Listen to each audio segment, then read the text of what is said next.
Hello everyone, welcome to my YouTube channel perfection pharmacy पर आप सभी का वेलकम है। So friend, today we will discuss about ZX cough syrup. आज हम बात करेंगे ZX कफ सिरप के बारे में, जिसमें हम जानेंगे सबसे पहले इस सिरप के वर्क के बारे में कि इस सिरप का क्या वर्क रहता है और ये किस तरह से हमारी बॉडी पर वर्क करती है, यानी किस तरह से यह एंटर होने के बाद हमारी बॉडी में किस तरह से ये वर्क करती है। और उसके बाद जानेंगे हम इस सिरप के यूजेस के बारे में कि हम इसको कैसे यूज कर सकते हैं, किस तरह के पेशेंट के लिए प्रिस्क्राइब कर सकते हैं और किस तरह से हम इसको यूज कर सकते हैं। सो अब हम जानेंगे आफ्टर यूजिंग इस सिरप के साइड इफ़ेक्ट के बारे में कि इस सिरप के क्या हमारी बॉडी पर साइड इफ़ेक्ट रहते हैं, मतलब कि किस तरह से हमारी बॉडी को नुकसान पहुंचा सकती है और इसके क्या क्या साइड इफ़ेक्ट रहते हैं। और उसके भी बाद में हम जानेंगे कि इस सिरप के डोज के बारे में कि हम इस सिरप को कितनी डोज दे सकते हैं, कितनी उम्र के लिए, यानी इसकी क्या डोज रहती है, बच्चों के लिए, बूढ़ों के लिए या ओल्ड एज लोगों के लिए। सो इन सभी टॉपिक को आगे हम कवर करेंगे वन बाई वन अपनी इस वीडियो में।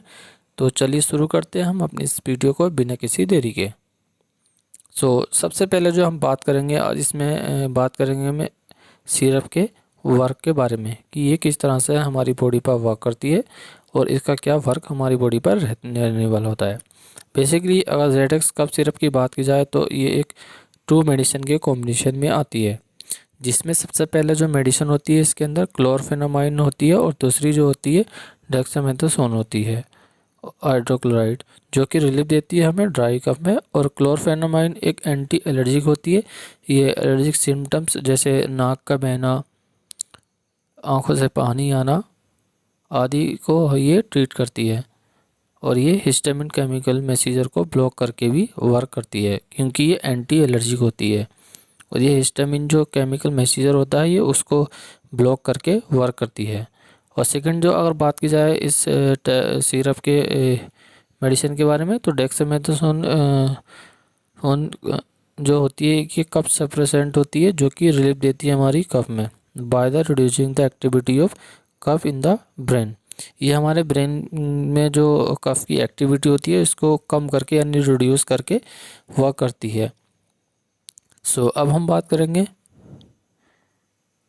ZX कफ सिरप के साइड इफ़ेक्ट के बारे में, यूजेस के बारे में कि इसका क्या यूज़ रहता है, इसका हम किस तरह से यूज कर सकते हैं और किस तरह के पेशेंट को हम इस सिरप को दे सकते हैं।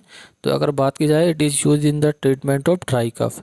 सो गाइस, हम इसको जो यूज कर सकते हैं ड्राई कफ में किया जा सकता है, मतलब सूखी खांसी में यूज़ किया जा सकता है, और या किसी भी तरह की खांसी हो एक बलगम वाली को छोड़ के। अगर बलगम को स्पुटम आपकी जो है खांसी में नहीं आता है तो उस कंडीशन में क्या है कि इस सिरप को प्रिस्क्राइब किया जा सकता है।